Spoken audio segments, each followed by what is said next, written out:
In today's video, I'm going to teach you how to set up Odysseus. Once you've finished installing Odysseus, the first thing you'll do is open it in your browser using your local address, then sign in with your admin account. This is your starting point for the full setup, and from here, you'll be able to connect the tools that make Odysseus useful. Before Odysseus can answer questions, it needs access to an AI model. So the next step is to connect a model provider. Head into Settings, then Models, and choose Add Provider. From there, you can connect the AI model you want to use. Common options include Ollama if you want a local and free setup, or cloud providers like OpenAI, Claude, Gemini, or OpenRouter. Choose the option that best fits your workflow, then complete the connection so Odysseus has a model ready to power your chats. Once your model is connected, you're ready to start your first conversation. Click New Chat and begin by asking a simple question. For example, you could ask it to summarize an article, create a content calendar for your business, or write a social media post. Odysseus works in a very familiar way, similar to other AI chat tools, but it also gives you deeper integrations with files, tools, and agents, which makes it much more powerful for real work. Next, you can upload documents to give Odysseus more context.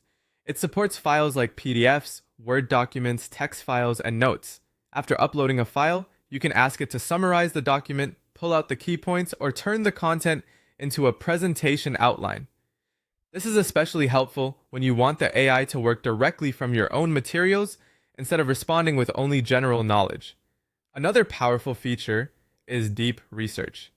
Here, you can provide sources such as URLs, PDFs, notes, and documents, then ask Odysseus to compare competitors, research a market, or create a business report using those materials.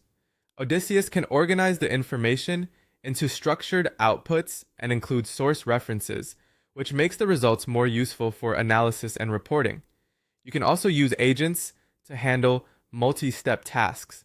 For example, you might ask an agent to research trends and create a report, analyze uploaded files, and generate action items, or create social media content from a document. Agents are designed for more advanced workflows because they can use tools, memory, and files together to complete more complex jobs. Finally, you can save notes and memory inside Odysseus. This can include project notes, business information, instructions, and research findings. Saving this information helps Odysseus keep context across conversations and projects, so your work becomes more consistent and efficient over time. That's the basic setup, and once these features are in place, you're ready to start using Odysseus effectively.